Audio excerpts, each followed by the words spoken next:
for building resilience in industry and the environment. And this particular session is focusing on designing and implementation of adaptation and resilience from the perspective of different stakeholders. It includes stakeholders at the national level, from the government, from the industry, and also from multilateral institutions.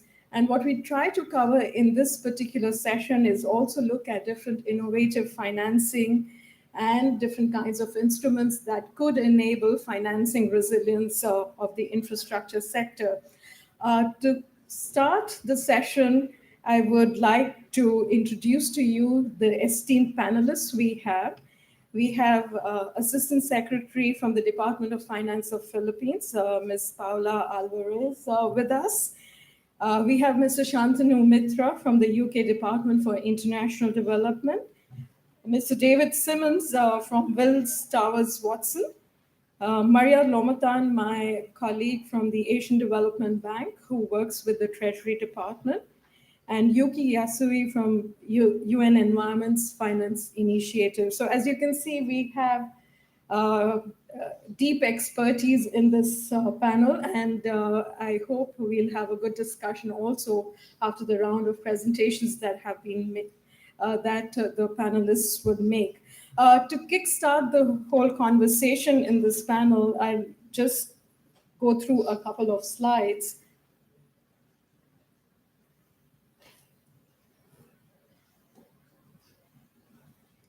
While my colleagues are loading the presentation, what I wanted to put as a context was, the whole concept of financing is a bit like a maze. It is, yes, so here is the maze. In terms of financing infrastructure, what do we mean by infrastructure? Is it the critical infrastructure, or is it infrastructure at large? What are the different financing avenues and institutions? Is it the role of the government, or is it the role of funds, multilateral funds or bilateral funds? And what is the role of different actors? We cannot cover all this in detail in this particular session, but from the background of the different panelists, you can see the slice of discussion that we would like to focus on, from national to bilateral, from instruments to the role of financial institutions and innovative financing. Just to give you a broad picture of where global climate finance is at this point in time, you would see the predominance of private sector financing in the overall climate financing that is taking place globally. And within this context, if we look at the public sources of financing and public intermediaries, the role of national financing is quite significant, followed by the role of multilateral financial institutions. There is quite a bit of chatter on the role of multilateral funds, but if you would look at the actual statistics, the role of climate funds is not as significant as the role of other channels such as national financing. But the importance of these funds is the concessionality and the leveraging that could be delivered through these funds. In the context of adaptation financing, 1/5 of the public spending on climate, only 1/5 of it is going for adaptation, and bulk of it has gone to the water and waste management sector. The topic today is on infrastructure and built environment. And as you can see, of the 23 billion going for adaptation, only 1 billion is going to this particular sector. So we hope that through the interventions of the panelists over here, we will see how we can scale up financing for this particular sector as well as scale it out. So with that, I would request Ms. Paula Alvarez to make her presentation on Philippine strategy for financing resilience.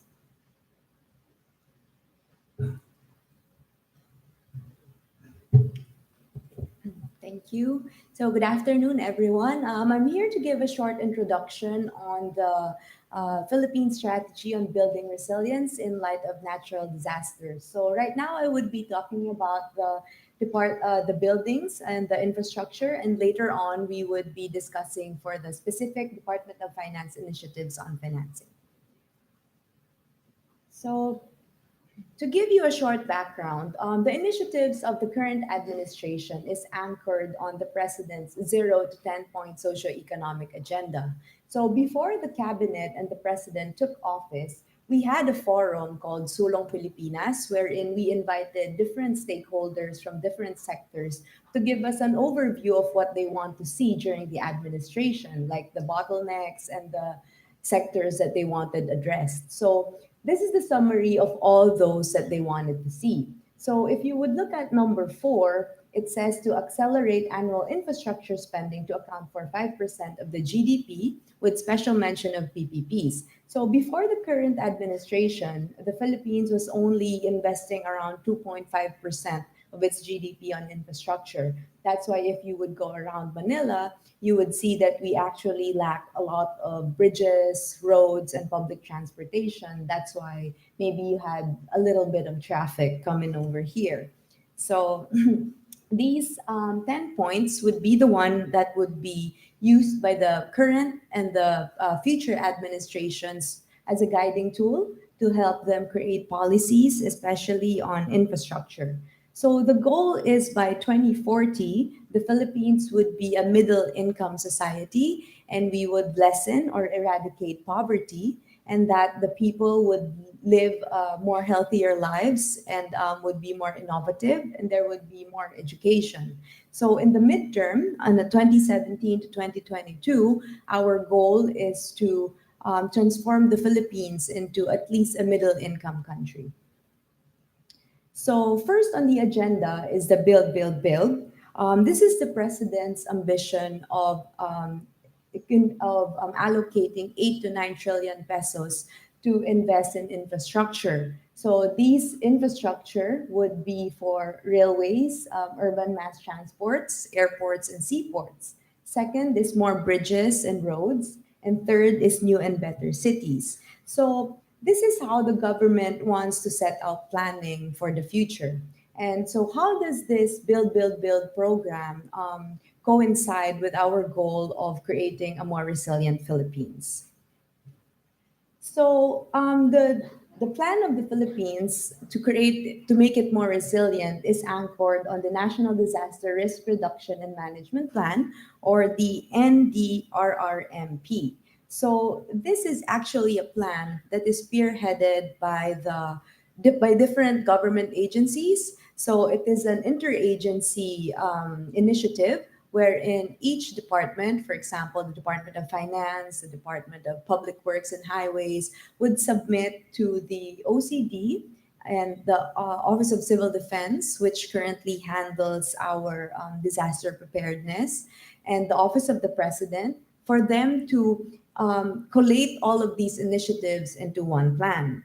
So, in the long run, the NDRRMP targets to achieve a safer, adaptive, and disaster resilient Filipino communities towards enabling a sustainable development.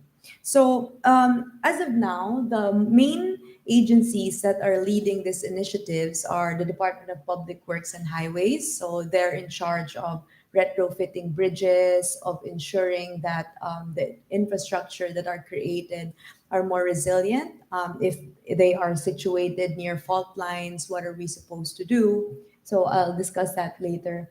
And from the Department of Finance, we're mainstreaming financial access. So we're trying to create more instruments to be financially resilient.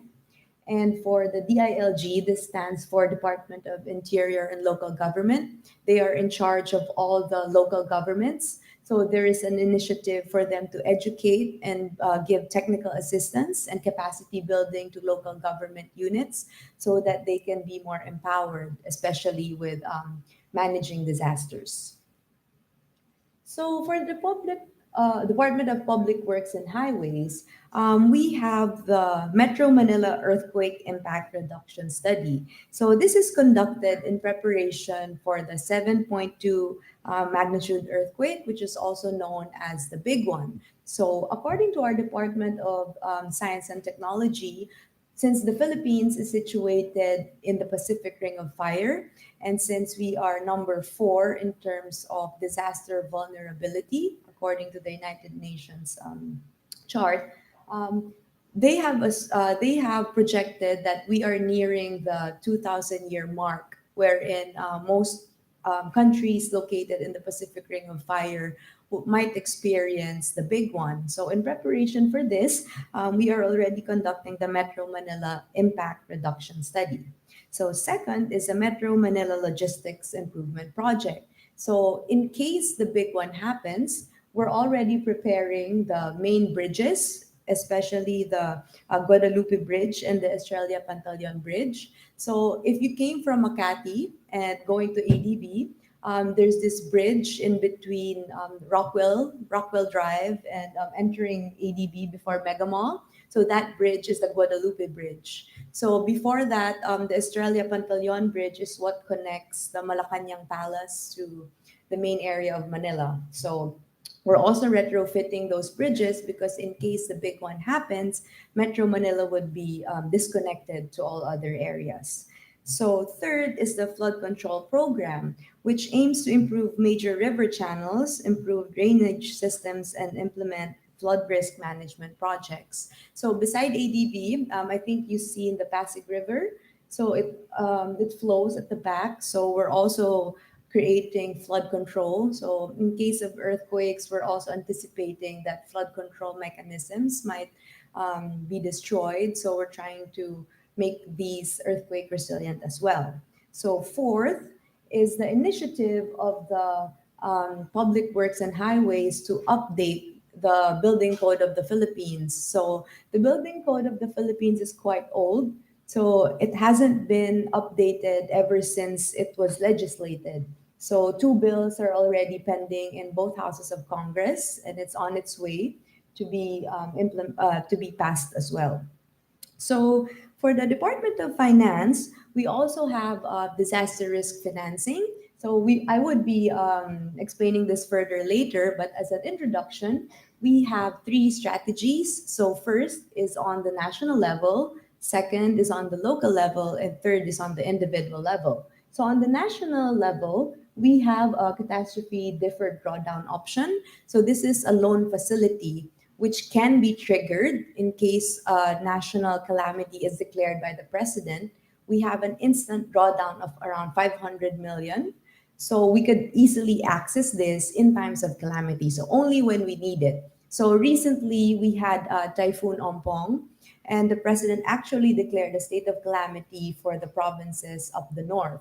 But when we check with our Department of Budget and Management, our initial budget was able to cover the reconstruction and rehabilitation for these provinces. So we didn't need to draw on the catastrophe deferred drawdown. So second is the parametric insurance program. So we have this initiative with the World Bank wherein we covered provinces and national government infrastructure like hospitals, school buildings, bridges and roads. So the parametric insurance cover is around 1 billion pesos, and we renewed it for 2 billion. So what it is a instant payout mechanism wherein it's a parametric form.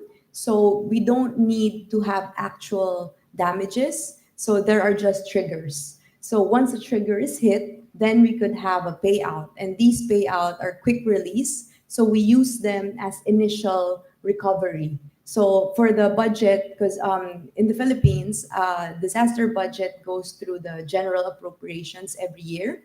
So before we get to release this, a lot of process needs to be done. So we need to assess how much the actual damages are, how much is needed. So while we are waiting for the actual budget for disasters to come out from the Treasury, we have the um, quick payout from the insurance that could augment the gap between that time. So third is the Philippine City Disaster Insurance Pool. So this is on the local level. We're developing this with ADB, and it has a pilot of 10 cities. It's also like the parametric insurance, but the difference is that we're going to create a pool for the cities, and they would be the ones who would customize how much they want to be insured, how much they want to pay, what kind of triggers they want to include. And okay, so the bell's there. Okay, so next is the creation of a project management office for the earthquake resiliency of the Greater Metro Manila. So this is an initiative of the Office of the President. So the president is very keen on being prepared on disasters. So the cabinet prepared a Department of Disaster Resiliency. That was a bill that was presented to him, and he actually endorsed it to Congress for it to be created as an actual department. But pending that, he created through an executive order a project management office that would actually be in charge of all the initiatives of all the other agencies. So this PMO office works directly with the Department of Science and Technology and the Department of Public Works and Highways. So I'll be discussing more on the question and answer portion. Thank you. Thank you. Thank you, Paula. You've clearly outlined a very comprehensive approach that the Philippines government is taking us from the national to the local level initiatives and a financing approach, and of course topping it up with the forthcoming Department for Disaster Resiliency. Let me now turn to Shan Mitra. He's representing the bilateral institution on this panel, and how is DFID, approaching this particular subject of resiliency? Thank you, Preeti. And what I thought it would be useful to do, and maybe my presentation will be somewhat different from most of the other panelists, somewhat broader. I thought it would be most helpful if I give a kind of broader overview of how DFID as a bilateral development agency thinks about and approaches financing for climate resilience. I'll give some examples of the types of ways in which we engage. And what I'll say will be not exclusively focused on resilience for the built environment and industry, but I will try and flag where it is. So I mean, just to start, as the highest level, the approach that's been taken in the UK for our international development financing has been to earmark a particular absolute specific amount for climate finance, which we term as the UK International Climate Fund. So that's an amount of £5.8 billion over 5 years. That 5 years ends in 2021. It will almost certainly be renewed at least the same level. But the value of that is it locks in a particular amount, and it does create incentives across the UK government to make sure that we deliver on those commitments, and it's part of UK's international climate commitments. So that funding is delivered through 3 or 4 different government departments, but DFID being the main one.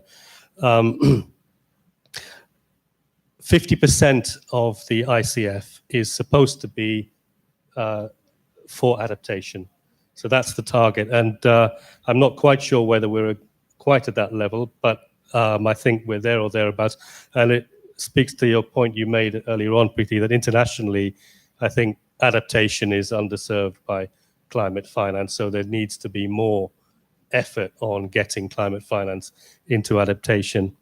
And I think that's probably even more true when you come to private sector. I stand to be corrected. It's not that there aren't interesting examples of private investment for adaptation and some innovation going on, but generally, I think there's probably more of a perceptual barrier that dealing with adaptation and risk mitigation are more the exclusive domain of government action. So we need to get over that issue. Just going back to the ICF. So the ICF, we have a financial target, but we also have KPIs, key performance indicators, which we have to report to against all projects and funding streams which are counting towards the ICF. So these targets, so the overall ambition is not just to spend the £5.8 billion, but it's to deliver the maximum impact through that. So scale is very important, the scale, but it's the scale both of the impacts that we're getting and the financing that we're leveraging and bringing in through the ICF. The types of targets that we have include, for example, numbers of people whose resilience has been built, we're looking at introducing one on the value of assets, which have been protected from risk. We have targets to do with clean energy installed, targets to do with emission reduction, targets to do with area of forest under sustainable management. But there are specifically also finance targets. So not just the delivery of the UK finance, but through that, we need to report against the volume of additional finance which we are mobilizing through and leveraging through our UK bilateral support, and that would be both public and private. What I would say actually is that really should be a secondary, and is a second order target. It's a means to an end. Ultimately, what we need to get, what we focus on is the scale in terms of the development impact and the resilience impact and the clean energy impact. If we can achieve that impact with less investment and less financial investment, then that's what we should be aiming for. So we do want to look at, and we do look at ways in which we can engage where we can achieve maximum impact.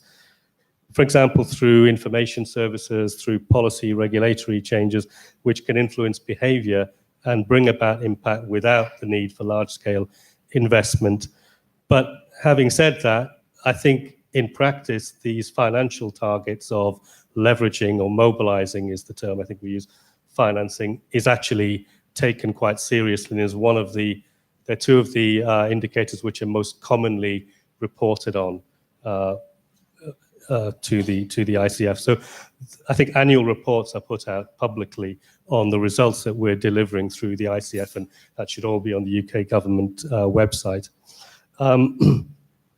We are, what I would say is actually we implicitly, well, no, not only implicitly, but it's very much there in our explicit ambition. We want to get the maximum, the maximum impact, to get the maximum scale. We want to do things which are transformational. Right? As you said, Preeti, international public finance is a very small part of what's needed. So we have to aim for that leverage. And we're looking for the most cost-effective interventions. What I would say is up to now, it's been not a random process, but it's been a fairly laissez-faire process of spending departments and country officers and so on in DFID and across the UK government coming up with proposals. And we do have to write business cases which assess cost effectiveness, but it's not been informed by any top-down assessment of the best way we should do that. That is now, I think there's interest now, and we're starting to look at what is the global evidence on the most cost-effective interventions for climate change to provide some guidance for our future programming. And we're also looking at what are the delivery channels. So how much should we put through multilaterals? How much should we put through bilateral channels and so on? And what I should say is quite an important point, that 5.8 billion includes the UK's contribution through multilateral global funds like the Green Climate Fund and the Climate Investment Funds managed by the multilaterals, the GEF, the Global Environment Fund. They also include finance which is managed directly and delivered bilaterally by DFID or other UK departments. I think the split at the moment is roughly a quarter has been through multilateral channels and 3/4 through bilaterals. But of that 3/4, quite a bit of that we do in partnership with multilaterals. I mean, in my own department, Asia Regional, some of our programs count as bilateral, but we will deliver them in partnership with, for example, the ADB being an example. So I've been taking quite a lot of time on just giving some of the overview and the background. But maybe I should move on to some of the examples of the types of activity which we have. And maybe I'll split these up into both public and move on to the finance. Having said we not only focus on finance, I think this session is about financing. So I think I'll say something a little more about, in more detail, about how we engage to mobilize and influence financing in both the public and private sector. I think it's important to make this distinction, though under the ICF we report on financing mobilized, which means the additional financing that through our bilateral resources we are catalyzing, which would not otherwise have been there. I think a very important objective also is to influence how much we're influencing existing and planned financing, both in the public and private sector. And that can be an equally, if not more powerful way in which to engage. So on the public finance side, just to give you a few examples, as you said, Preeti, the biggest source of potential finance for climate, particularly adaptation, is national government budgets. I mean, the amounts government spend on development, how much of that is contributing to climate resilience, how much can it be more effectively done? And so to give an example, I mean, work that we're doing across South Asia, working with 6 Indian states and 4 other countries in South Asia to really use the financing and budgeting process as an entry point for mainstreaming climate resilience into the planning and budgeting process. So working with the finance departments, the environmental departments, climate finance units, which in many cases have been established in these countries, to develop and apply methodologies such as climate public expenditure reviews, climate financing frameworks, which enable them in a structured way to look at the relevance, both the relevance of their budgets to addressing climate resilience, as well as the risks to development projects and spending from climate. So it enables them to systematically analyze budgets for relevance and risk. It then feeds into not only reports on public expenditure and climate relevance of budgets, but it feeds into budget coding exercises so that they can repeat and report on climate relevant spend as part of the budget process. And the idea is then to institutionalize some of this. So, for example, get it included in budget circulars into the routine budget process. And in many cases, it's been linked to institutional reform, such as the creation of climate finance units. So that work is ongoing. I think it's very promising in terms of the demand and the interest from these countries, many of which are now showing a lot more leadership. They've got a lot more political priority behind addressing climate change. So it addresses that, it responds to that demand. But I think we have to wait a while and see what the results of all of this will be. It's great to have better, more transparent information for budget allocation. What will this all lead to in terms of changes in budgets in future? Once we've been through a couple of budgeting cycles, I think we'll have a better sense of that. That's one way we engage. Another is integrating climate resilience into specific sectoral or government schemes. An example being the Indian Rural Employment Guarantee Scheme, which was one of the biggest Indian public schemes, and really looking at that to make sure it's a program not only for creating work for people, but that the assets created actually contribute to resilience, and through the planning and implementation of that. So it's a big amount of resources which is potentially there to build resilience, but it's not been an explicit part of what it's doing up to now. So that's I may say a little bit more about that in the second half of the session. Moving to international climate finance. So working, and this is an example of what we're doing with the Asian Development Bank. So we're working with the Asian Development Bank to create a trust fund for integrating climate resilience into the ADB's lending in the urban sector, which very much responds to ADB's strategic priorities on climate change, on livable cities, and really, and this is also very much the ADB's ambition to move their urban lending portfolio, which I think is the second largest sectoral portfolio in ADB, beyond business as usual, to make sure that it really does integrate climate resilience. So it's about working in an innovative way, working with cities on planning, identifying priority investments, and then working on the design of those investments. So that's about really working with a multilateral to influence the way that enable it to better influence its own lending. The Green Climate Fund, I should say a word about that, which is politically, of course, a very, very important institution. And it's still quite a young institution. And, there have been some teething problems.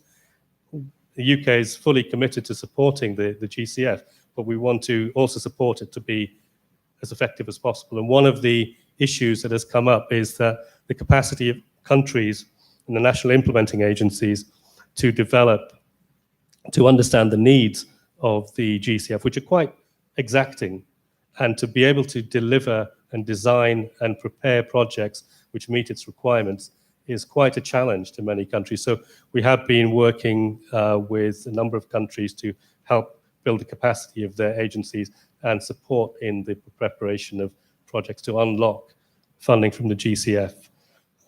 So, for example, we were involved in that way in the first successful Indian application for the GCF. So these are a few examples of the ways in which we work on unlocking or leveraging finance, public finance. Let me turn a bit to private finance. So there's a number of, again, a number of ways in which we would engage.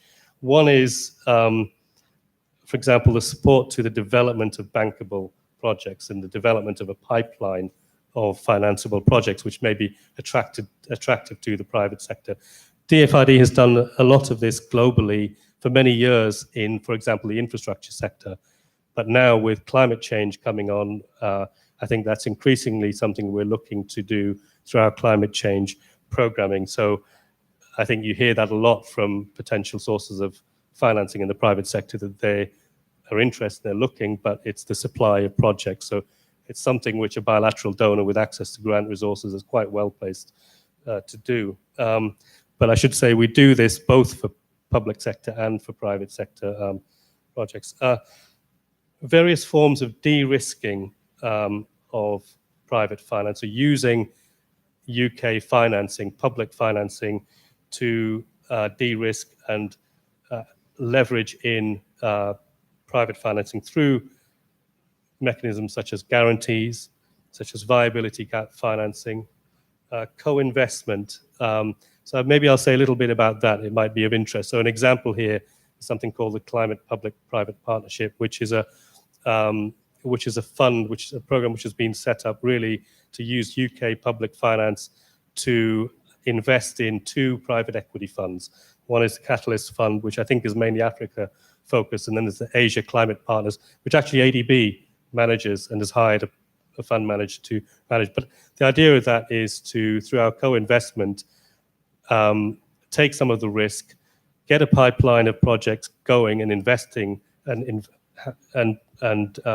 underway, so that actually the demonstration effect can be created to private investors. And we're particularly interested in the large institutional investors who tend to be more conservative, may need persuading that actually this is a commercially viable project. So to demonstrate that you can invest in climate resilience and low carbon in ways which are both good for the environment and climate, but also can generate the returns they need for their investors. So those two funds are up and running. So far, the UK has put in £130 million. I think so far the co-financing that has come in through the funds amounts to over 6 billion, of which I think 70% comes from the private sector. So that's an example, and we've created a similar fund with the Government of India National Infrastructure Investment Fund. I should say these funds are primarily unlocking investment in low carbon because they're more attractive, but there are examples of projects through the CP3 Climate Public-Private Partnership which address adaptation. I think so far more in the agriculture sector. Let me speed up a bit. Just two final points maybe to make, and I think I won't dwell on this. I think I think you're going to talk about this green finance. So what the examples I just gave were about using public finance to de-risk and catalyze and leverage private finance, which is definitely, there's a lot of innovation to take place there, and there's examples of good practice. But I think working on green finance reform, how can we work with the financial sector to change and reform regulations in the disclosure, for example, the reporting requirements, the regulations that are there in the financial sector, creation of markets like green bond markets. So credit rating, working on credit ratings. So working in these ways to unlock potentially much larger amounts of financing simply through the rules of the game in the financial sector. So we have done some work with the government of China on that, with UNEP Finance Inquiry a couple of years ago, who were showing a lot of leadership in this area and have taken that into the G20. But I personally think that's an area where we need to do more, because I would think, in principle, on the face of it, the value for money, the impact you would get would be much greater. And I think for the UK government as a whole, that is an increasingly important area of work in our international cooperation, green finance. So partly building on the expertise in the City of London to push and work internationally on this agenda. The final point, and I won't say more about this now because I've probably exceeded my time and others will talk about it, but disaster risk financing. All I want to say now, it is very much a growing and very important priority for UK and DFID. How can we support the growth and expansion of disaster risk insurance and other disaster risk financing? Maybe I'll say a little more in detail in the next half, and I'll end there. Thanks, Shan. That was an extensive review of what David is doing in this particular sphere. You talked about public budget and expenditure reviews and what you're doing in South Asia. I think there's something that you can learn from the Philippines, which has an extensive program in place and it's quite mature. So there is that opportunity for South-South learning. And you also talked about both public as well as private entry points for bilateral financing and how that can mobilize larger sums of financing. So that's very interesting, and I think there's a lot of food for thought that you have put on the table. Let me go down to some very specific presentations on instruments. Some of you may have heard David talking in the plenary about the role of the insurance industry and how for the past 2 decades or so you have accumulated experience in this field. So we're eagerly looking forward to hearing from you, David, on where you are currently. Right, well, thank you very much, Priti. I mean, firstly, I'm acutely aware that a number of you saw me in the other room, which was a little bit bigger in this room at the same stage. I'm aware also there's such a thing as having too much of a good thing. All right? And second thing I want to apologize for is that I only put up one slide in the last presentation, and this time I got 15 slides. 15 slides in 10 minutes doesn't really go unless either I talk very quickly, or I miss things out, or I overrun, or probably all three. So I apologize in advance for that. Also, another thing is, of course, actually, because I've spoken before, you may have a certain sense of deja vu about some of the things I say. Please don't think of that as repetition. Think of it as reinforcement. That's okay. A little bit about Willis Towers Watson. I won't go through this, but all I'll say is a couple of takeaways from this. Number one, we're very big. Number two, we've got loads of smart people. And number three, we are the guys you want to come to if you want to understand your risk and place your risk at the best terms. I should say that other reinsurance brokers are available. They're not necessarily as good. In terms of the role of insurance, this is a slide I had behind me before, so I won't advance it again. Part of the thing I want to talk about a little bit more is dig a little bit deeper in that model revolution I talked about before, and just explain in a little bit more detail. Though, as I've only got 9 minutes left, this is my apology, it'd be quite a quick, not that much more detail around actually how this works and how we go through the process. Number one is that we can look at past events. An historical way of looking at catastrophes is trying to look at what happened before. The thing is that catastrophes, by definition, are comparatively rare, or should be comparatively rare, and actually that means we typically haven't got much data. The world is a changing place. The population is getting bigger, it's getting richer, people like living in cities and people like living near water. So we actually have a kind of a very changing dynamic environment. The risk is changing. It's not just changing because of climate change, it's mostly changing actually because of exposure change, where people are and how much they've got and how much they have to lose. This slide just shows you actually some 4 recent events. comparing that event with a modeled 1 in 200 loss. Now, for some reason, regulators around the world have focused on 1 in 200 loss, which is a 0.5% probability of a loss of at least that size in any 1 year. And you can see here that actually that each of these events are much, much bigger. So there were huge events, but if we look at what could happen, and picking the 1 in 200 threshold, they would be far, far, far worse. So what do we do in our models? Well, we run what we call a stochastic set or a probabilistic set. So rather than just looking at historical events, we try, which is actually, if we look on, if I can manage to do this properly, there we go. No, I can't, doesn't matter. If you look on the extreme left, that's kind of hurricane paths blowing through the Philippines in recent years. If you go back 50 years, which is probably the threshold of reliable data, we got a lot more spaghetti on the plate, but that's just a subset of what could happen. You could have an event which moves further south, an event which drives through the island, through a number of islands. You can actually have events which are much more severe than we've witnessed so far, even the most intense hurricanes we've recently experienced, tropical cyclones we've recently experienced. So effectively, we move to a position where we simulate perhaps 100,000 simulated events. So we're trying to get an idea of everything that could possibly happen. We can't do that in reality, of course. This is actually an estimate, but it's actually gives us a much better idea what happens if that tropical cyclone, which just missed Metro Manila last time, hits it this time, and what kind of damage could that do? And from that, we get a distribution of results, and from that, we begin to make conclusions. So this slide is saying the same thing in a slightly different way. So I ask you to focus, given for the purpose of time, on the last 3 boxes. The key point about this is understanding risk and vulnerabilities. We want to understand what can happen and provide a framework to actually help people make appropriate decisions. It says it's not just about climate change, but we do need to think about climate change. Our catastrophe models do start, their starting point is looking back about history and see what has happened. In the future, things may be different.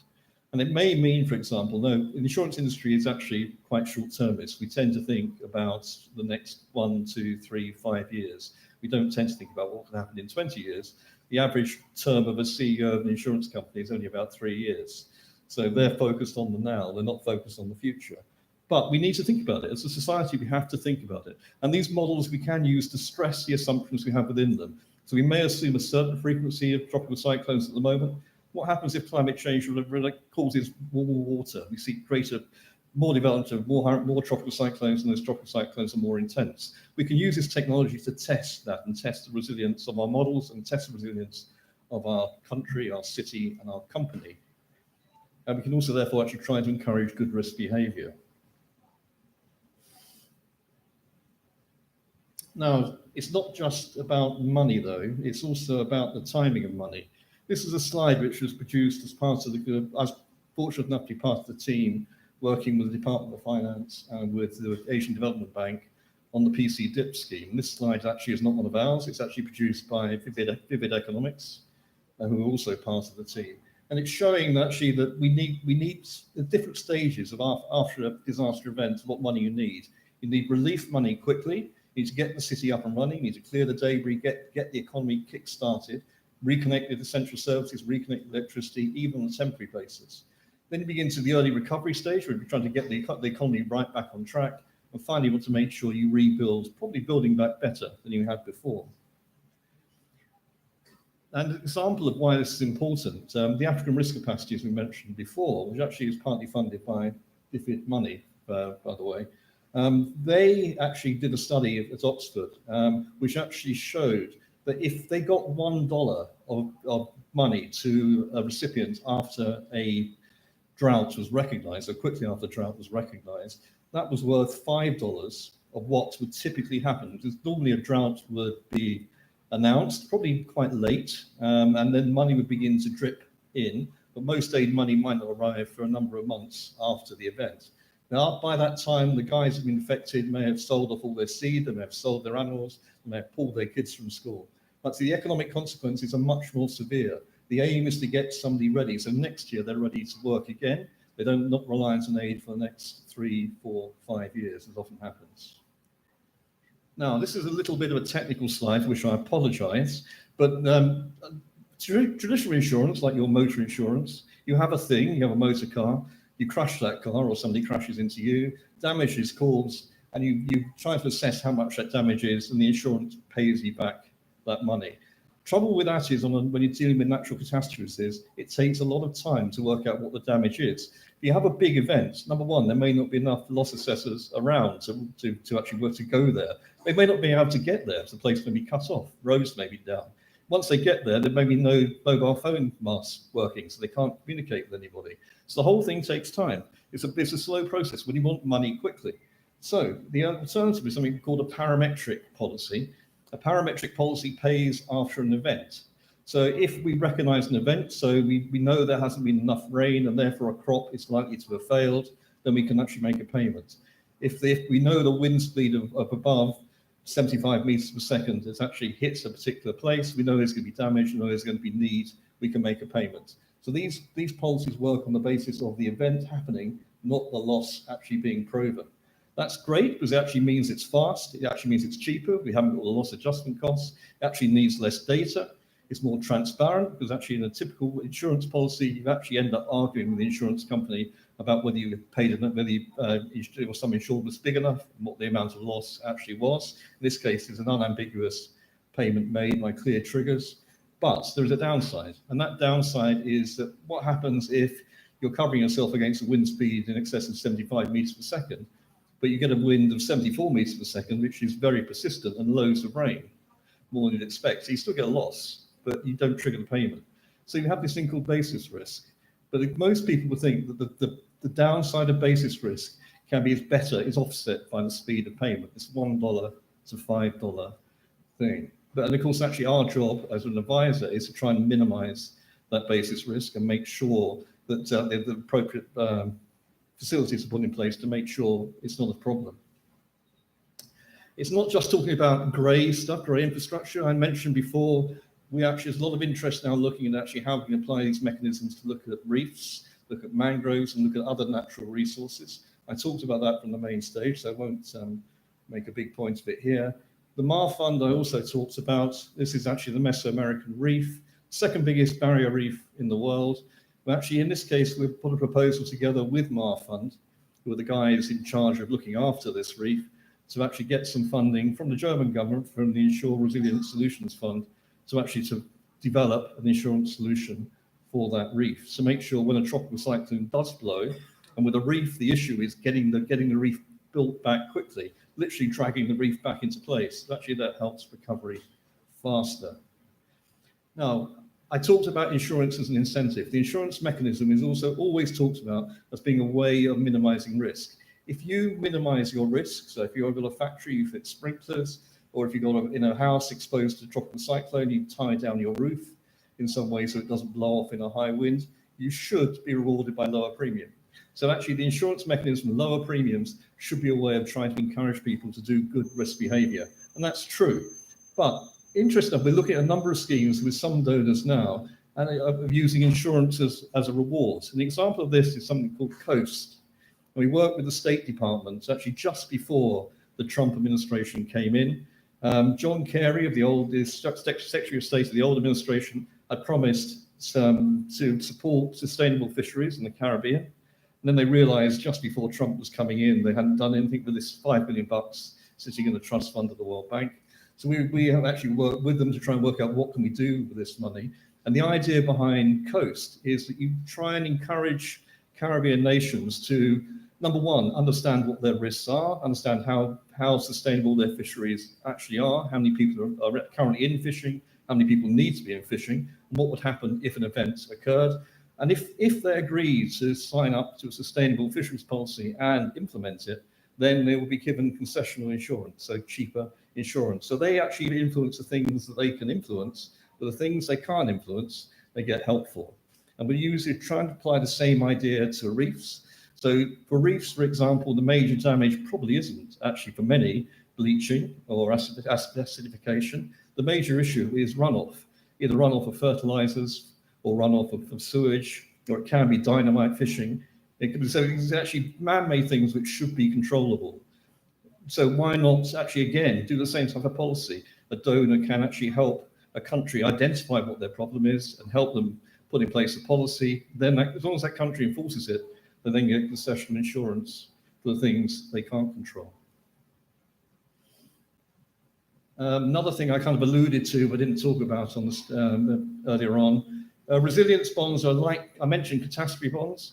Catastrophe bonds actually are normally instruments taken by governments where it's like a pseudo form of insurance. A resilience bond is similar, but say you want to build a new road or you want to build a new sea defense, and you take out a loan to build that road or that sea defense. Then a tropical cyclone happens and washes that road or sea defense away. You're left with no road, no sea defense, but still got the loan to repay, right? It's in a bad position. A resilience bond actually could be described in a way of embedded insurance. So if that tropical cyclone happens, the loan is forgiven.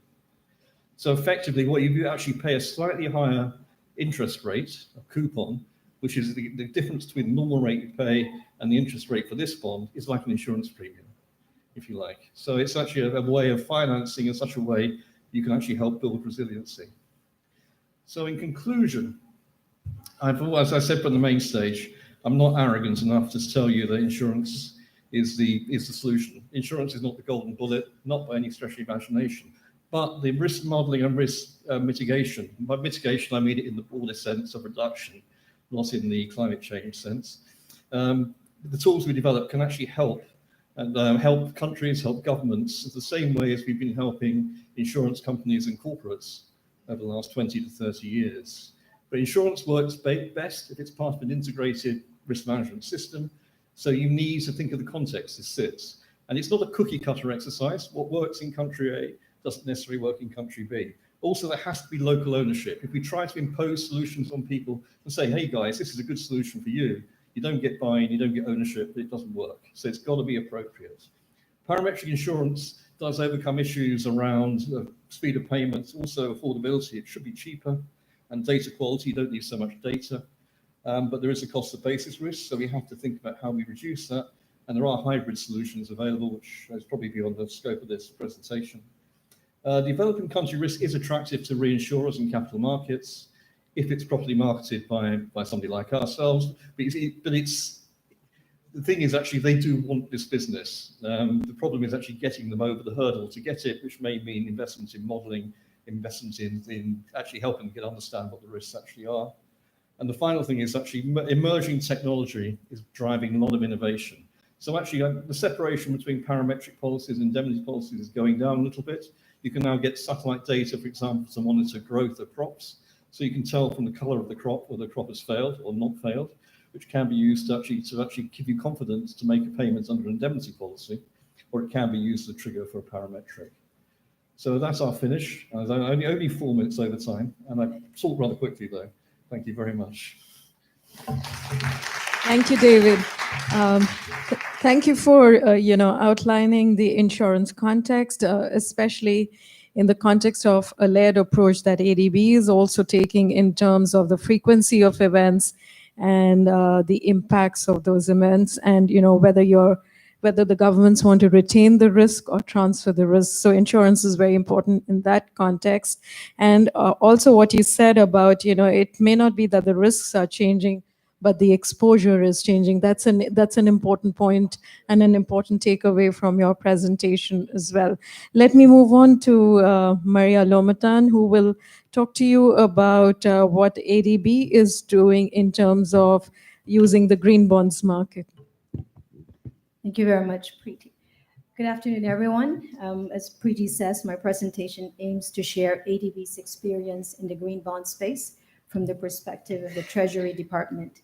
I head the funding team of ADB, and I'm responsible for its capital market activities across key currency markets. And the borrowing program was $29 billion last year, and this year it's expected to be $23 billion US dollars. And the green bonds obviously is part of has a strategic role in this program. Just as a background, as you can see, the green bond market has been growing significantly in the last 6 years or so, with around 155 billion issued in 2017, representing a 78% growth year on year from 2016. In the first half of 2018, green bond issuances have been estimated to be around 77 billion, with Moody's estimating that around 200 billion will be done for 2018, surpassing potentially the numbers in 2017. Yet this number of around 200 billion still only represents 2% of the global fixed income issuance. This market has also expanded to accommodate increasingly different types of issuers and structures, as you can see in terms of the granularity of the chart as of 2017. Why green bonds? Green bonds were originally created to provide greater transparency to a growing class of socially responsible investing investors, or what we call SRI, who needed a clear line of sight between their investment and its impact. In other words, investors were looking to achieve a financial return while at the same time making a difference with their investment. This is achieved not only through the green label, but a strict proceeds allocation and reporting methodology adopted by issuers in consultation with market participants. We often hear that green bonds were created to fund climate solutions, which is of course a key benefit and consideration. However, it is worth remembering that the pioneers of this product in 2007, which were EIB and the World Bank, were development banks with green and sustainability objectives already embedded in their DNA. They, like ADB, were already funding portfolio of green projects through regular bond issuances. In ADB's case, we have been issuing thematic bonds with green elements since 2010 through our clean energy and water bonds. How are these green bonds different from our regular bonds? Green bonds are generally priced in line with our regular bonds. So from an issuer's perspective, they do not necessarily have a cost advantage. However, they are important sources of investor diversification, attracting investors who have dedicated funds allocated to green bonds. A good example in our case is the Swedish krona market, where domestic investors were willing to buy supranationals like ADB, but only if there is a green label attached to it. Issuing green bonds also increases the visibility of an issuer's operations from both external and internal stakeholders, thereby potentially raising additional resources for existing projects, but also enhancing the pipeline itself of eligible projects as our colleagues and the operations look to develop new projects that may be green bond eligible. ADB's green bond framework was set up in early 2015. Cicero provided a second opinion on this framework, which essentially means it opined on the robustness of the framework to deliver the environmental objectives set out therein. Setting up ADB's framework required extensive collaboration between the Treasury Department and our colleagues in the Sustainable Development and Climate Change Department, or SDCC, the sponsor of this forum. This cooperation is essential, and more importantly, it's ongoing, as the framework requires active monitoring and compliance assessment. These four components of the framework are consistent with ICMA's green bond principles, which are a set of voluntary guidelines that recommend transparency and disclosure and promote integrity in the development of the green bond market. Any green bond issue undertaken under ICMA's green bond principles will have to define the following factors that you see here. Use of proceeds, which we will tackle in the next slide. The process for project evaluation and selection. As mentioned earlier, collaboration with our colleagues in SDCC extends to project selection, as this is implemented by ADB's energy, climate change, and environmental specialists on a continuous basis. Management of proceeds. Again, this is unique to the green bonds. We don't do this for any of our regular issuances. Green bond net proceeds are allocated within ADB's treasury to a sub-portfolio that is linked to ADB's lending operations to eligible projects. So long as the green bonds are outstanding, the balance of the sub-portfolio will be reduced at the end of each quarter in respect of eligible projects. Pending such disbursements, the sub-portfolio will be invested in liquid instruments consistent with ADB's liquidity policy. Lastly, but not least, reporting. This is very important and key as green bond investors demand transparency, clear line of sight between their investment and the impact of these investments. ADB reports its green bond projects on an annual basis in the form of a newsletter, which is available online. In ADB's framework, we, together with SDCC, have decided that for the initial green bond framework, we defined eligible projects to include those that promote the transition to low carbon and climate resilient growth. These were the areas where a supportive pipeline of projects already existed.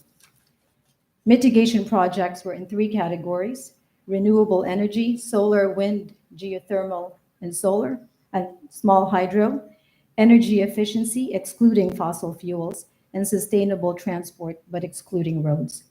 Adaptation projects are in 3 areas: energy, and again, all projects exclude fossil fuels, water and other urban infrastructure services, and transport. A full list of this project are included in the framework and available online, and is accessible in 3 clicks from the ADB website. So I actually urge you, because it's a really comprehensive list of all of ADB's projects with all the intended and envisaged outputs in terms of GHG emissions. How much has the green bonds contributed to ADB's funding program? As of end August 2018, ADB has issued 4.9 billion of green bonds since the inaugural issue in 2015. Around 2.8 billion of eligible green loans have been disbursed, leaving a remaining balance of 2.1 billion. While ADB's maiden issue was a US dollar denominated green bond in public format, it has expanded to include issuances in both public and private markets across a number of currencies, including Australian dollars, euro, Hong Kong dollar, Indian rupee, and Swedish krona. I actually will end this intervention 2 minutes ahead of my time. I want to end this one just to show you how much ADB has issued across different themes, and to show you ADB's issuance curve in the thematic space. And as you can see, we have outstanding bonds in maturities ranging from 1 to 10 years in various themes. So we have green, clean energy, water, health, and gender in various sizes, as you can see, and currencies, showing that interest in impact investing remains extremely broad and distributed. Thank you very much. Thanks, Maria. And thanks for giving us 2 minutes of extra time as well. I liked what you do. I mean, we have collaborated on that, but my main takeaway from your presentation was that issuance of these green bonds is also providing an incentive to our colleagues, to build larger, greener pipeline for ADB. And it's hopefully going to turn into some kind of a virtuous cycle, if I may say so. Sorry, Yuki, I'm just going to a number of comments have been made about adaptation. And I think anecdotally, we have heard from investors.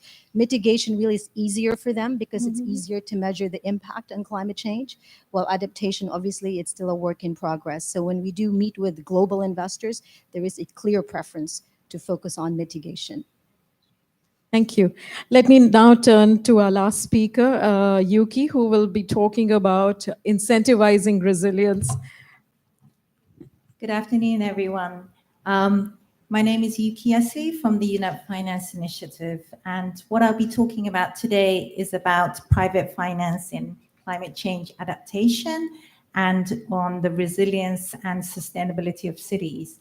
So as mentioned a couple of times already, private finance is way behind on climate change adaptation compared to its mitigation and financing of renewables and energy efficiency. So I'd like to explain how we think it's changing and what are the game changers around that. What are the opportunities that we can achieve? So just a quick introduction about UNEP Finance Initiative, because you would wonder why we are talking about private finance. We are one of the oldest public-private partnership between the UN system, and we've started, we're a 26-year-old partnership. Today we have 230 financial institutions, banks, investors, and insurers as our members, and we work collaboratively on sustainable finance issues. So on the adaptation finance, as said before, we are the private sector is private finance is way behind it. So just to give just unwrap what private financing in adaptation means first. So it's about financing to reduce physical risks and to transfer risks, which is what the insurance industry does, as David has been talking about, and also to fund businesses to capitalize on new business opportunities that come out as a result of climate change. And in terms of the reduction in physical risks, there is actually quite a lot of different things that businesses are doing already in adapting to climate change, that in most cases, businesses actually and the financiers also don't realize that they're actually financing or doing adaptation. So for example, a lot of businesses are already trying to limit the damages to their fixed assets, like for example, their infrastructure, their roads. They are aware that there is change in output. There's a risk that climate change will reduce their change in output. For example, power plants could, without water, they can't run on full capacity. And a lot of power plants today are experiencing water shortage, and as a result, loss of output of electricity. And in terms of disruption to raw materials and supply chains, for example, the Thai flood in 2014, that showed that, you know, companies like Toyota in Japan were affected by a flood in Thailand. And so people have been, businesses have been aware of these things. And then lastly, there is a shift in the pattern in the demand for goods and services. For example, more demand in air cooling devices, and more energy demand as a result of that as well. So there are enabling conditions for private finance to come into adaptation financing. And so this is what a lot of people call bankable projects. And so there are several conditions that are really important to be met either together, or that at least some of the conditions have to be there for projects and projects to be financeable. So they are, first of all, stable and enabling policies. So we've heard earlier a comment about how important a sustainable enabling financial system is towards sustainability. And one of the key words is stable. We need long-term policies that don't change with the change of government. The second one is affordable and proven technologies. So financiers like proven, proof of technology that works. And so they are a bit shy of technology that is new and up and coming. Thirdly, there is the lack of awareness and familiarity and capacity among businesses and especially financiers on adaptation issues. So there needs to be more of that coming along. And then lastly, lack of systematic approach and lack of taxonomy on adaptation finance. So these are all the barriers that are preventing private finance from doing adaptation, climate change adaptation. But I just want to introduce two things that are examples of how the industry, the finance industry, is starting to formulate itself to be able to finance adaptation and also cities as well.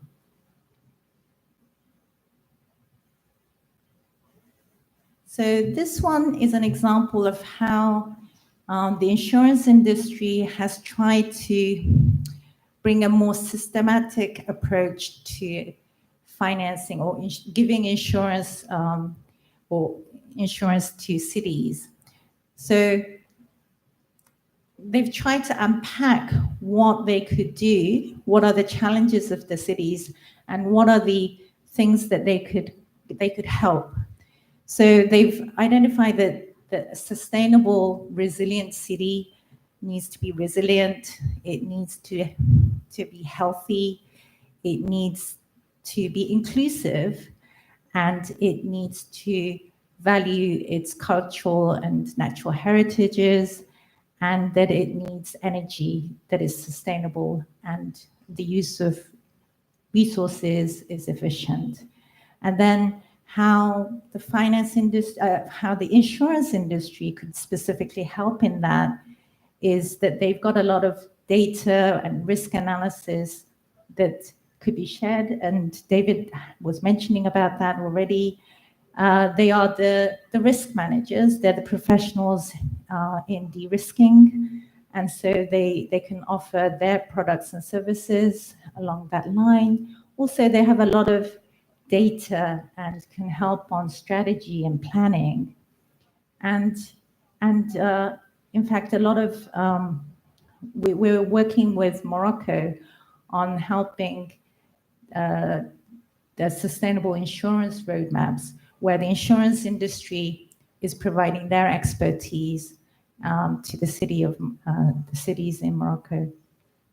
And then lastly, yeah, we want these kind of systematic approach on cities. And also we probably need something similar for adaptation finance. So this is just an example of how we need some sort of framing around a big and complex issues such as adaptation. The other example that I wanted to give you is on TCFD and how that is bringing a game-changing elements that were probably not that intended by those that made the recommendations in the first place. So on TCFD, when the recommendations were issued, one of the first reactions from the banks and a lot of financial institutions was that this is really difficult, where we've been told that we have to try and use scenarios. We have to be forward-looking in assessing our risks and opportunities. And at that time, probably only 2 banks in the world had ever done such analysis before. So UNEP-FI is a collaborative partnership. So we had grouped together 16 banks who are sustainability leaders who said that we want to work together to come up with a methodology in how to understand, use climate change scenarios and connect climate change with the risk to the sector and what that does to its output, and then how does that then translate to financial risk, and then how does that actually translate to credit risk, because at the end of the day, that's what they wanted to know. But there's a big gap between climate change information and credit risk, and then everything in between was complete question mark for them. So we set up a pilot, TCFD banking pilot group at the beginning of this year, and we issued 2 reports.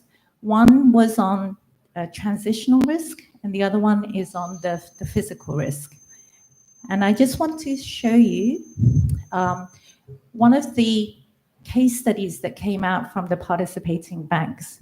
So this is TD Bank, which is Toronto Dominion Bank of Canada.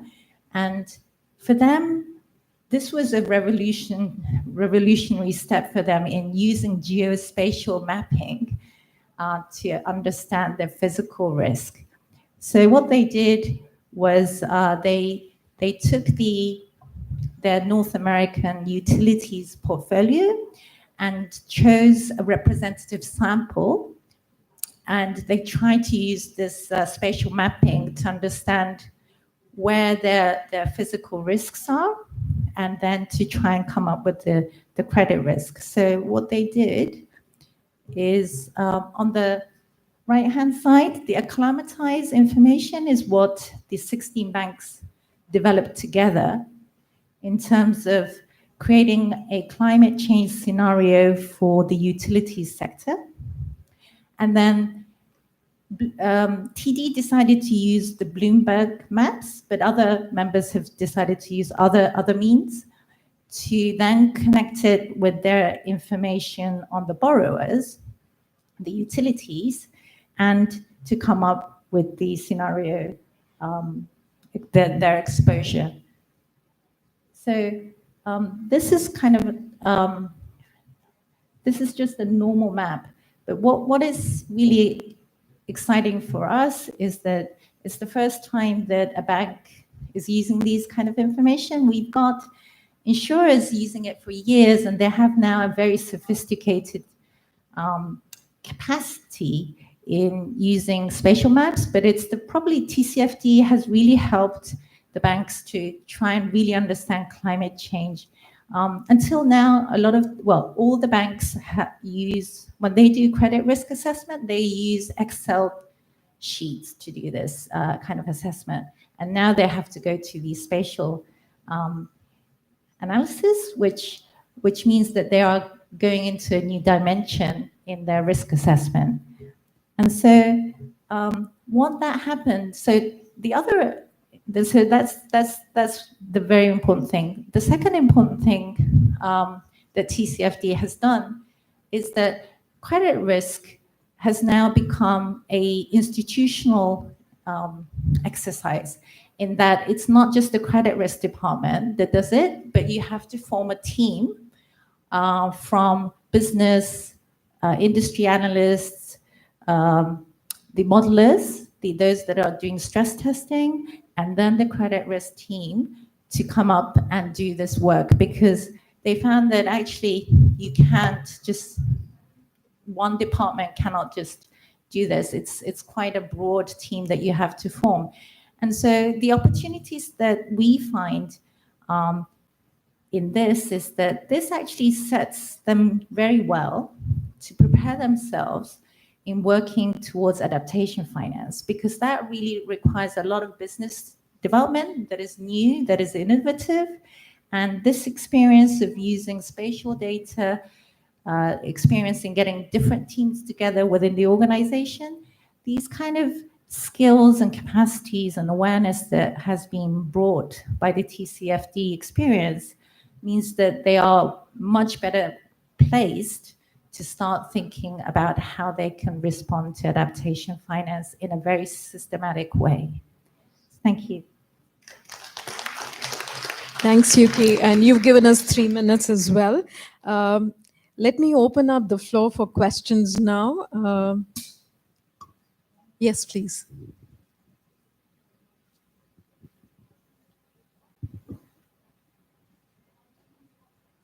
Hi, good afternoon. So I'm Nestor, and my question is, somehow related to resilience, but I'm actually looking into ways on like preventing the impact of climate change from affecting especially the poorest part of the population all over the world, right? As you know that most of the people that are living in very hazardous areas are poor people, because that's the only place that they can be. They cannot afford to go to the more secured part of, or less hazardous part of a geographical location.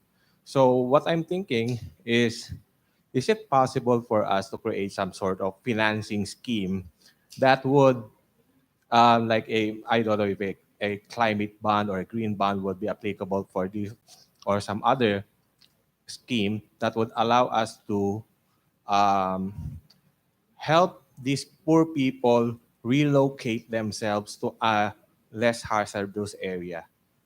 So something like that, in order to prevent them from suffering the effects of climate change. Thank you very much. I'll collect a couple of more questions. The lady at the back.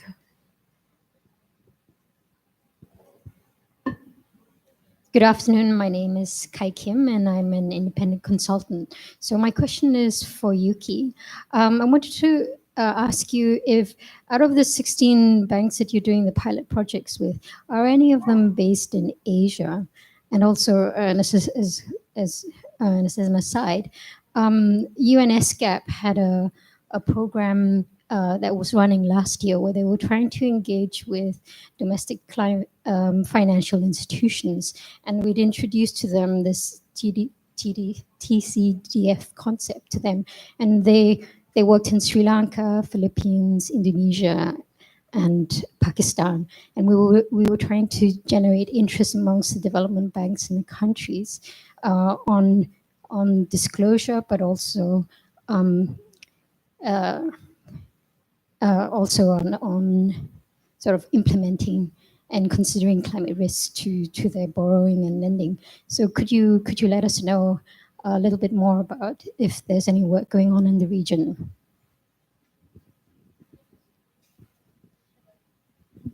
My name is Bujang Dharmaji. I work with pilot program on climate resilience in Cambodia. It's a very good presentations from all the panelists, but my attention went to the presentation from UNEP Finance Initiative.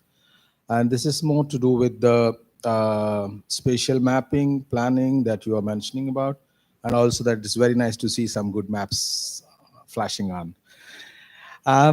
Well, while we are talking at a different scale, like at the scale of countries, like for example, you're showing Africa, India, and other countries. Do we have some sort of a mechanism? And also, you mentioned about the source of maps as Bloomberg maps, and so I would like to know what they are. Number one, and number two, do we have some sort of mechanism to scale it down? Because we are talking at a regional or maybe at a global scale. But I mean, the reason why I'm asking you this question is like we have 8 SPCR projects in Cambodia, and we are also trying to look at how best that this could be kind of monitored and evaluated in terms of its own efficiency, and also in terms of how best it could be reflected on something like what we are doing here. So from that perspective, I'd like to learn from you. Is there some sort of a mechanism that we could downscale it and at a local level, maybe something? Thank you. Yuki, I know you have a flight to catch, so I'll give you the chance to respond to the 2 questions before we further the interactions. Please go ahead. Thank you very much for the questions. So in terms of Asia, yes, TCFD take-up is very much skewed towards the more advanced developed countries. So right now in the 16 pilot for the banks, it doesn't include any Asian, except if you include Australia, that's the only example that we have. However, in the pilot for insurance, we do have Japanese companies there. But right now we are discussing with various banking associations in the ASEAN region about doing a phase 2 of this pilot amongst the ASEAN banks together. So we hope that, well, TCFD awareness is starting to grow, and we as UNEP Finance Initiative is one of the most enthusiastic ambassadors in that area. So we are hoping that through the cooperation with the bankers associations, we will be able to set up a group for the ASEAN as well in the near future. With regards to the data, so yeah, there is the TD Bank chose to use Bloomberg maps, but the climate change scenario itself has been based on all available, publicly available data. So there is quite a lot of good data today, both at the global level and at the regional level. But having said that, there is quite a lot of gaps when you go down to the sub-regional level. And so, and also when you are trying to understand the industry, there is quite a lot of gaps at the industry level as well. So one of the things that we've identified as the limitation of our methodology today is that, yes, there's quite a lot of gaps that we have not been able to fill in terms of data. And I think that's something that still needs to be developed. But at the same time, technology has meant that gathering these data has become cheaper and cheaper. So we hope that data will eventually be available more evenly across the world and across different industries as well. Thank you. Thank you. Before we go to the second round of questions, I thought I would ask Paula, because you mentioned the Philippines City Disaster Insurance Pool, and that seems to be, I think, a pioneering work that you're undertaking in the Philippines, and probably it would be the first of its kind in Asia. So if you could tell us a little bit more about what you are doing in that particular project.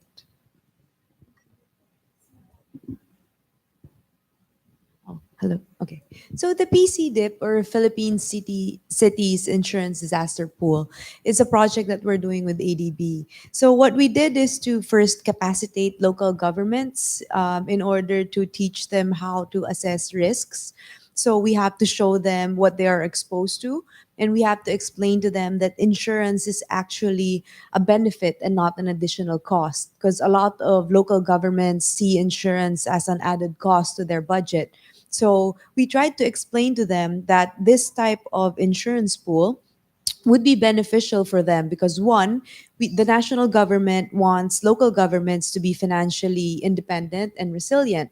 So what we're trying to do with the insurance pool is to have different cities located in different areas of the Philippines and pull in their risks in order to diversify the portfolio to make it more attractive to investors when we reinsure it outside. So what we aim to do is first to lower the cost of the premium, because, for example, for cities located in the eastern seaboard of the Philippines, or those which are more prone to typhoons, they have higher premium costs for typhoons. And for those located in the southern part, they have a higher cost for earthquakes. So what we did was to pull these cities together so that you can minimize the cost of their premium. Second, what we wanted to do was to have them craft or design their own insurance cover. So with the parametric type of insurance that was explained earlier by David, what we wanted to do was to show them or to teach them how they calculate risks and how they can actually choose between a 1 in a 30-year event or a 1 in a 100-year event and play with the triggers so that they would know what they want to purchase. So we want them to construct their own or create their own cover so that because they'll be the one who would be paying for their insurance cover. So for the bigger cities, we want them to choose it. But for the lower income cities that would also want to participate, we're trying to work a formula wherein the national government would initially help them subsidize, like for the poorer cities, how much we can subsidize because they have a smaller income. So second, we wanted to show them how to calculate risks, like what they can do to lower their risks, for example, like with a movement of the informal settlers, or maybe with retrofitting some of their buildings and other initiatives they can do to lower the cost of their premium. So initially, this was a very daunting task because we really had to, the ADB team actually had to go to each city to across the Philippines to teach them and to show them how it works. But eventually, now that they're more aware, we have more cities who actually want to participate in the pool. So we're trying to launch the pool sometime next year so that we could have a pool wherein the cities would all pay from that pool. And then in times of catastrophe, when triggers are hit, then that pool would be where the payment would be drawn from. And in an instance where there is no trigger within a year, then there would be reinvestment in the pool. So it's like a working capital that they can actually draw funds from. So that's initially the concept. Thank you. And I don't want to undermine the question that you asked about, and it's a very difficult question about relocating people. You mentioned, the poorest are the hardest hit. So how are we taking care of them? And is relocating and relocation a part of the solution? So I don't know which of the panelists would be brave to take that question, from the government perspective or from the insurance perspective. Okay.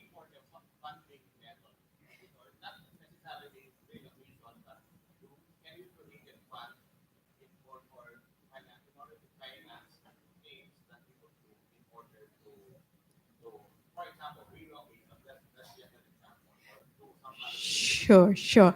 I'll let David respond and I'll tell you a little bit of what ADB also did. All I can say is that from a personal level, not from my company, it makes a great deal of sense to have such a fund and such a facility. But I tend to back up what you just actually said. The first thing we need to do is identify who's at risk and what they're at risk from, and then actually think about what's the appropriate strategy. It may be in the extreme moving them is the strategy, but it may be making them more resilient in situ. It may be early warning, getting evacuation plans in place. That if an event is coming, the people are taken away and securely stored. That sounds terrible. Securely stored until they can come back later. So I think it's a matter of risk understanding first, but yes, I think actually we need to look after the poorest people. Just a couple of comments. I mean, that it's not obviously just a financing issue, and there are other interventions which cities could do and communities. But just to address the financing question, I mean, insurance could be an appropriate solution, but the issue is not so much the availability of the finance through insurance, but the mechanisms for how those payouts would be used, and are the systems in place and the mechanisms for getting those payouts to the people who need them. For example, you could piggyback on existing social protection schemes if there are effective ones. A couple of other things apart from insurance models. One is, community funds, and there's quite a lot of experience with community organized funds which are held by and managed by communities and organized by community-based organizations. And the third thing I would just say is microfinance as a which may often be appropriate, and I'm sure in most of the countries in Asia there are microfinance institutions. Yeah. Thanks, Sean. The example I was trying to talk about where ADB has helped in the wake of Typhoon Haiyan was also working with Vision One Fund on ensuring the microfinance institution. So in the wake of a disaster, the capacity of the microfinance institutions is also limited. So how can we ensure them so that they can provide that kind of financing post-disaster? So that's work that we have done, and we can provide you more details as well. So there are opportunities over there also, and there are some examples, but if anyone else would like to respond. In the Philippines, it's not an actual fund, but there exists a government corporation called the Social Housing Financing Corporation. So it's a corporation that is allocated budget from the General Appropriations Act.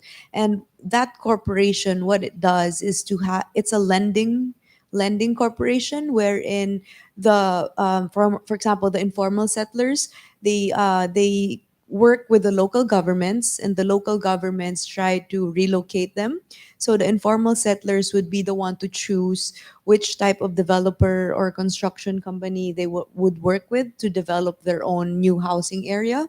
And then the Social Housing Corporation would help pay the contractor or the developer, and then the developer would then provide for a plan on how much it would cost for the reconstruction or the creation of the socialized housing.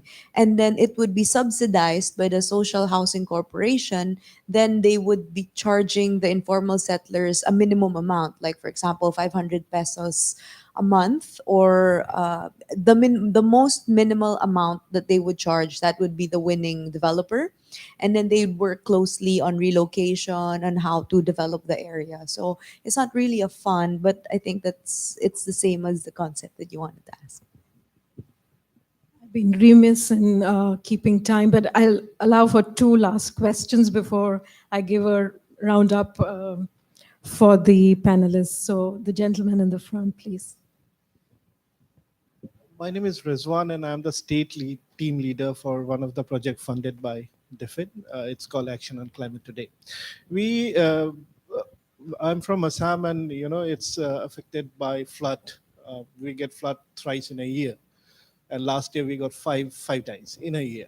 So my question is to David: do you have any model from any of the developing nations where the entire premium is paid by the community or by the client, means by the beneficiary? Do you have such kind of model?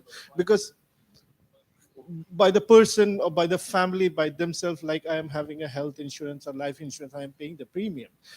We have tried something similar with Assam government from Assam State Disaster Management Authority with ICICI Bank, and we have done miserably bad. Till the time government was paying the premium, it was okay, but after that, when community was supposed to pay, it got off. So do you have any examples, successful story from developing nations which worked without subsidy and all? Because we are talking about mainstreaming, means government cannot take that much of burden on themselves. This is one of those difficult questions to answer, because the honest answer is no. But that may be partly due to my lack of knowledge of things that are happening around the world, rather than actually that nothing is happening. But it is a fundamental issue, I think, is to what extent we can expect the poorest in our communities, or even poor communities, to support themselves in this type of arrangement. Now, there is, again, if you think on the governmental level or on the community level, then the Caribbean scheme, CRIF, when it started, a lot of the countries in CRIF did get some form of premium support. So they were subsidized in the form, but up until the hurricanes of last year, most countries have been then weaned off it. So I think it's an issue if you can get a budget allocation in some way. If people get used to paying a premium and that is found, then it's easier to repeat it. The issue is actually how you find that cash in the first place. But it is a structural problem. It's one we have to do. Because I think if you can find a way that coverage is given to a particular community, and that community does respond better after an event, that community is economically fitter after the event, and then actually is more able to pay premium. But getting over that first hurdle is the toughest part. The very last question. You had a question, ma'am.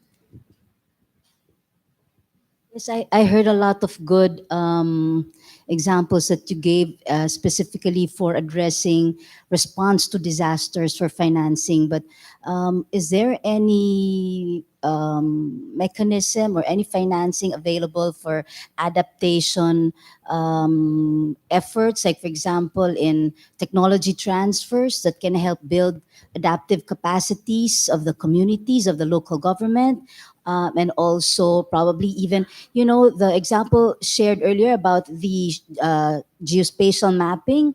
A lot of local governments in the Philippines would really want to go into that, but there's a limitation in funding. So if there are financing mechanisms that can be offered to them, are they there now to build their capacities in geospatial mapping? For now, I think it will cost the system itself. Development of the system normally takes a year. It will take probably 1 million pesos. So is that something that you're also looking at in terms of financing? And again, going back to also financing the very communities who will be affected. Are there financing options for these communities that can help them also build their own adaptive capacities to address climate change impacts? Not just actual disaster responses, but really building their capacities in the long term. Earlier, I heard that there was a lot of investors would like to go into mitigation because I think it was more measurable. I think ma'am mentioned that earlier, but again, even as that may be more measurable, what we are looking at is really on the long term. In the long term, how do we prepare these areas for imminent climate change impacts, responding to the disaster, and even post-disaster? That's also very good, but we want to build also their adaptive capacities and look at the financing methods that can be available to all of them. That's it. Well, there are, first, you talked about there's a lot of examples on disaster financing. I think we also need to bring the disaster management community along with the adaptation community, because many of the disasters are triggered, as you would know, by climate-related scenarios. So we're not talking about the geophysical disasters, but climate-related disasters. So there's a need to bring those two communities together, also in terms of efficiency of financing. So you've hit a very right point over there. But there are financing mechanisms available, and you would be very aware of the People's Survival Fund you were talking about at the local level. So the Philippines government was very, very, far-reaching in terms of establishing that fund. And there are, other examples, project examples, even from the Green Climate Fund, which is, still coming up to speed. But there are examples where livelihoods, building resilience through livelihoods, have been presented and have been funded. In a session yesterday, we heard an example from Paraguay, and I know there's an example from Sri Lanka as well. So it's the ingenuity with which we prepare those projects, and also, the role of also financial institutions to build the capacity, yeah, of of the local institutions to be able to access the financing. The financing may be available, but the means to access that finance is sometimes difficult, as Shan had mentioned also initially in his initial presentation. But if any of the other panelists would like to respond to that. Well, I've got a very, very, very small point about just one thing. Actually, I've also been involved recently in a scheme to get German government funding for a scheme to build an open access flood model for the Philippines. And actually, I'm back in Manila in about 3 weeks' time for those kind of launch meetings, if you like. Now, what I'm not sure of, which I should know, but I'm afraid I don't, is whether as part of that there will be flood mapping and geospatial mapping of that risk. But there's absolutely no reason why it shouldn't, because it will provide all the input you would need for such mapping. So that's something where we can begin to address one of your issues. Okay, let's do a final roundup. Last thoughts from each of the panelists. Maria, would you like to start?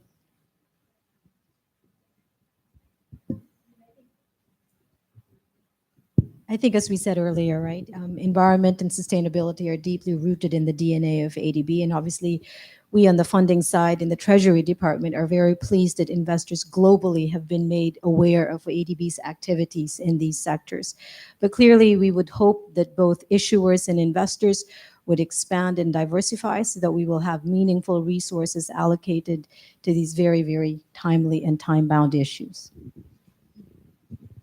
For the Department of Finance of the Philippines, we deem that climate change should be taken in relation to disasters, and that both of these things does not live in a vacuum, and that we actually acknowledge the fact that the new norm is the type of typhoons, the severity of the typhoons that we are facing now, which they actually created a new type worldwide, which is number 5. I think it's a signal number 5. So it means that the veracity and the type of typhoons that are coming our way are becoming more and more stronger. So on the part of the Philippines, we try as much as we can to be financially resilient, but I think it would take a lot per level of government, not just in the national government, but also in the local and individual level, to be financially resilient against disasters. Right, it's just the Philippines was shown by their strategy that actually the governments do have to recognise now that they are responsible to their citizens for things which are foreseeable. I remember 20 years ago, giving advice to a big UK insurance company saying, look, guys, you can't pretend to be surprised every time there's a loss and say, oh, it's climate change. You're meant to be the experts in this. And governments also should be experts understanding the risks they face. And we, I think, in the insurance industry have helped some of the tools, not the total solution by any stretch of the imagination, but we do have some of the tools, some information which we can share and actually help countries, cities, provinces, individuals, companies to build their own resilience. And actually, we stand ready to help. Well, I think the one point, one point I would reflect on is just that when we're talking about adaptation, that I think probably public finance is still going to have to bear the brunt, and particularly national domestic finance. And the key issue, is a huge, I mean, as the lady there said, I mean, it's about building broader resilience, which is very closely related to development. That is primarily funded by national governments. So how do we get the knowledge and the capacity in to make sure that that huge amount of development funding is really climate smart? So there's a knowledge and evidence, a lot of knowledge and evidence that needs to go into shaping public finance. Not to say that we shouldn't be looking at the private sector. There are business opportunities, but I would particularly say insurance. We would certainly say the insurance sector has a huge role to play in adaptation. I mean, firstly, I think as David said in his presentation earlier, has been proven to be more effective in terms of the delivering resources when they're needed in the short term. And also, again, a point you made, it can help reduce reliance on external aid. I mean, it's notable in the West. You know, I think about 50% of losses after disasters are covered by insurance. It's something like 5% in the developing worlds, in low-income countries in particular, which imposes huge costs on communities and governments. So that we would see is very important. But let's not forget how to make public finance more effective at promoting resilience.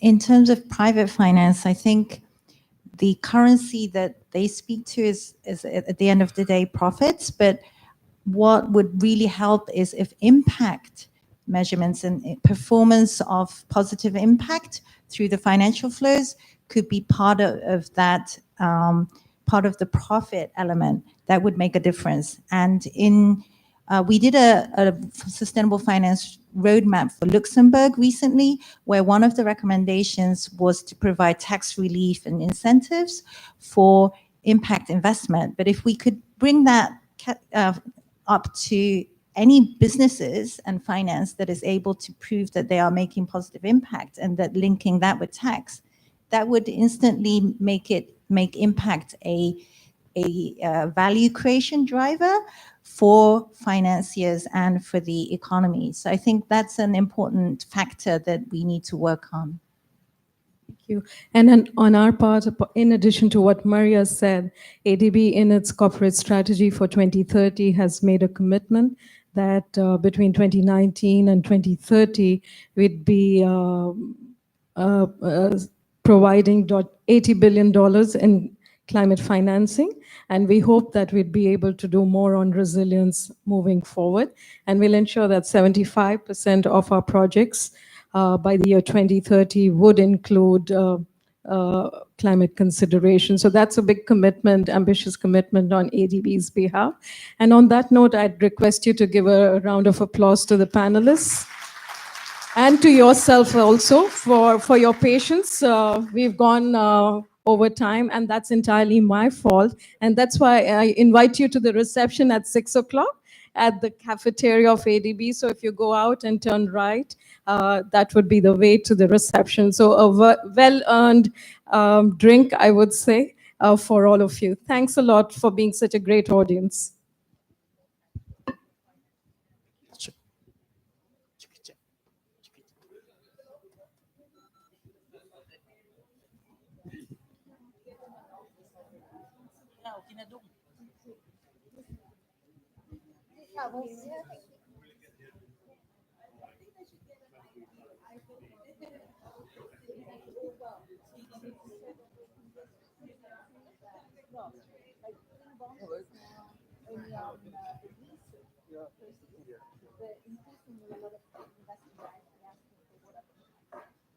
This is helping them to say, well, we need to start understanding our impact.